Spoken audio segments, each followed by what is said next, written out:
Okay, नमस्ते सभी को। एस्ट्रोफाइल्स इंडिया के एक और वीडियो में आपका स्वागत है। आज हम हैं स्टेट म्यूजियम में भोपाल में और हमारे साथ हैं लोखंडी सर। सर, अपने बारे में थोड़ा हमें बताएं। सबसे पहले तो आप सभी को मेरा नमस्कार स्वीकार हो।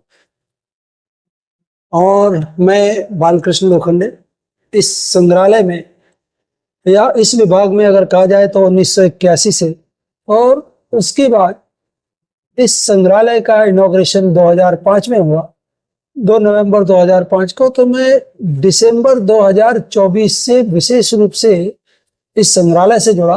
और वैसे मैं बेसिक रूप से पुरातत्वीय उत्खननकर्ता के रूप में रहा। क्या बात है सर। तो ये कहना गलत नहीं है कि इस म्यूजियम में जो भी है सबके बारे में आपको पता ही है ऑलमोस्ट। हाँ, फिलहाल इस बारे में आपका जो सोच है बिल्कुल सही है कि मुझे एक नरम चारा देख करके इसमें एसोसिएट किया गया था, और उस नरम चारे की वजह से ये हुआ कि इस म्यूजियम के जो भी आर्टिफैक्ट आ रहे हैं, अल्पिन से लेकर के केनन तक के भी, तो वो सारे नॉलेज में है। यानी उसका लेखा जोखा, रजिस्टर से लेकर के सब कुछ उसको मेंटेन करना, उसका केमिकल ट्रीटमेंट कराना, उसको डिस्प्ले कराना, तो सब दायित्व तो पास में था।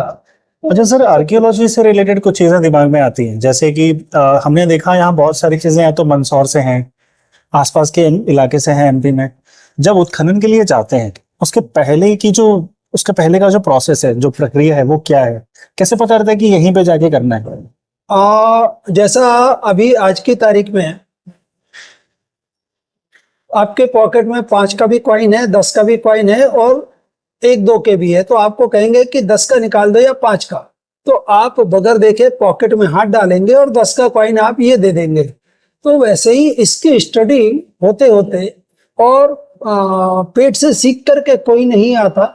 जब काम करते करते अपने पास इतना, या उसकी स्टडी इतनी करते करते अपने पास नॉलेज होने लगता है, तो हमें उन सब का एक्सपेरिमेंट, एक्सपीरियंस और भौतिक रूप से देखा जाना, तो वो सारी चीजें फैक्टर काम करने लगती है। और हम इवन वहां के माउंड का या टीले का सॉइल का सैंपल देखते ही आइडेंटिफाई करने लगते हैं कि ये साइट इस लेवल की होनी चाहिए। बढ़िया सर। हमें मध्य प्रदेश की जो आर्कियोलॉजी है, जो जनरल आर्कियोलॉजी है मध्य प्रदेश की, उसके बारे में कुछ बताइए। बिल्कुल, इस बारे में अगर कहा जाए तो सोनेकिया साहब जो पूना से थे, उन्होंने होमवे इरेक्टस सेशन का, हम अकेले सोनेकिया साहब को ही नहीं कहे, हम अगर एसबी ओटा साहब जो ज्वाइंट निदेशक एएसआई रहे, उन लोगों ने 15 से 17 लाख साल पुराने मानव के हैबिटेशन के अवशेष यहाँ पर खोजे। तो हमारा ये जरूर कहा जाए कि इंडस सिविलाइजेशन एक बेस्ट डेवलप्ड सिविलाइजेशन के रूप में था, पर वो आदि मानव हमारे इस भूभाग में रह रहा है, जो नो डाउट कि उसको पास हर चीजों का कितना नॉलेज था वो सेकेंडरी है, पर मानव था उस समय, जिसको हमारी पुरातात्विक भाषा में तो नहीं कहा जाए, पर आम जन साधारण की भाषा में कि एक मंकी मैन के रूप में था। आज हम हेयर कट्स करके और ड्रेस पहन करके, टाई लगा करके हम मॉडर्न मैन बन रहे हैं। उस समय का मैन अपने तरीके से रह करके अपना जीवन यापन किया, उसकी परिभाषा वह। और many of the site situated in surrounding Madhya Pradesh even with that. बढ़िया। भोपाल के दक्षिण वाले हिस्से में जहाँ भोजपुर मंदिर आता है, उसके आसपास के इलाके में काफी हमने देखा है कि चीजें ऐसी हैं जो मिली हैं भोजपुर मंदिर से जुड़ी हुई। मंदिर को लेकर सब बहुत ज्यादा जिज्ञासा होती है जानने की। तो राजा भोज और उनके जो पूर्वज थे, या मंदिर की जो कहानी है, वो दरअसल है क्या? यहाँ पर मंदिर स्थापत्य के पहले आपने मंदिर अकेले तक के सीमित रखा, पर अगर हम बारीकी से देखें तो भीमबेटका से लेकर के टिल भोपाल, यहाँ तक के शैल चित्रों का, शैलाश्रयों का प्रभुत्व है।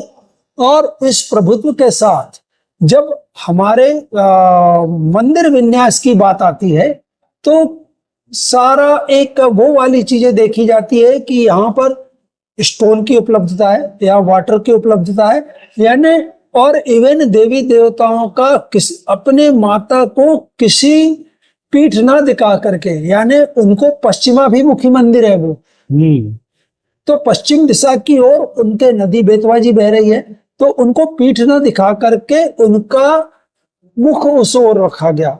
और वर्षों वर्ष का, अब चूंकि उनके पास मैन पावर की कमी नहीं राजा महाराजाओं के पास, तो उन्होंने कई सारे शिलाओं पर आज भी उनके चित्रों का चित्रांकन कि ये शिला हमारे द्वार शाखा में आएगी या एकाधिक कितने मंदिरों का और बनाया जाना, वो सारे रिदम के रूप में हमें उसको देखने को मिलता है। इवन ये भी कि मैन पावर का उपयोग किस प्रकार से होता रहा, तो वो जो एक रैम्पार्ट पीछे बना हुआ है, तो उसके भी निशान हम सभी आज भी है, देखे सारा ब्लूप्रिंट्स भी सारे आज भी हैं, अभी भी बने हुए हैं, शिखर का भी ब्लूप्रिंट रखा हुआ है। ऐसा ऑब्जर्वेशन भी बहुत बारीकी से रहा, इसको मुझे नमन करना। Thank you sir, thank you. Interest बहुत ज्यादा था इस वजह से। तो सर हमने वहाँ बहुत सारे पीछे भी पत्थर देखे हैं जो नक्काशी किए हुए हैं पर यूज नहीं हुए, वो ब्लूप्रिंट्स भी ऐसे ही रखे हुए हैं, अधूरे पूरे नहीं हो पाए, वो मंदिर पूरा नहीं हो पाया। तो मेन वजह क्या थी सर इसके पीछे? इसके पीछे इतने बड़े बड़े शिलाओं का जब वो मंदिर के लिए लगे, और कहीं ना कहीं हमें आदमियों के साथ कुछ विडंबनाएं, कुछ तत्कालीन समय की, या जो ये कहा जाए कि ऐसा वातावरण या पंचायतन शैली में कि हम इसको पूरा करेंगे पर हमारे और देवालय पूर्ण नहीं हो पा रहे हैं। अच्छा। तो क्योंकि बाकी के जो रिमेन्स है वो अन्य देवालयों के हैं, और उसके साथ हम उसको बाकायदा रूप देना चाहते हैं, तो हमारा वो काम हो रहा है। तो वहाँ कॉम्प्लेक्स बनाना चाहते थे वो, कॉम्प्लेक्स का सिस्टम था। तो सर अगर मंदिर बन ही रहा था, एक तो मंदिर बनने की वजह हमें नहीं पता कि क्यों ही बना रहे थे, एक तो धार से इतनी दूर आकर उनको मंदिर धार से नहीं, उस समय राजा परमार के 104 टेम्पलों से ज्यादा का उल्लेख तो 1950 से पहले की किताबों में उल्लेख हो चुका। अच्छा। हमें बाकी के और भी खोज करने में आते जा रहे, तो उनका उल्लेख है। तो मंदिर अगर बन ही रहा था, तो जो शिवलिंग है सर वहाँ इतना विशाल शिवलिंग बना रहे थे, उसके पीछे कोई खास कारण? नहीं, ये तो विशालतम शिवलिंग के रूप में है, जिसको 23 फीट लंबा, 23 फीट चौड़ा और 1 मीटर मोटा उनका जिलेरी करके जिसको कहा जाए, उस आकार की है। तो मैं ये जानना चाह रहा हूँ कि अगर नॉर्मल छोटा शिवलिंग जैसे बाकी शिवालयों में होता है, जब देवालय का इतना बड़ा स्वरूप देंगे, तो छोटा शिवलिंग उसके तालमान, उसके माप के हिसाब से, उसके गेट के हिसाब से, उसकी भव्यता को देखते हुए, तो उस अनुपात में इसी अनुपात में वो प्रिपेयर। सर एक आइडिया दे दीजिए कि अगर वो शिखर पूरा होता तो कितना ऊंचा होता? मुझे लगता है कि उससे 10 फीट और ऊपर होता, जो आज की वर्तमान है, क्योंकि अन्य देवालयों में उनका जो माप है, तो वो एक भूमिज शैली के मंदिरों का अधिष्ठान के रूप में लेकर के बनाया गया है, तो भव्य रूप है। मेरे सर राजा भोज और उनकी कहानी में बहुत ज्यादा रुझान है। इनफैक्ट वो जो डैम है, जो जिसका हिस्सा अभी बचा हुआ, जिसपे से होकर हम जाते हैं भोजपुर मंदिर, मेदुआ गांव के ठीक बाद, जो एक डैम के ऊपर ही सड़क बनी हुई है, उस डैम के बारे में आप कुछ बता सकते हैं, या ऐसे और कितने डैम बचे होंगे? एक ज्योग्राफी के प्रोफेसर रहे प्रोफेसर शंकर तिवारी साहब, तो उन्होंने इस पर बहुत बारीकी से काम भी करवाया। वहां से लेकर के यहाँ तक, भोजताल तक पूरी कंटिन्यूटी थी।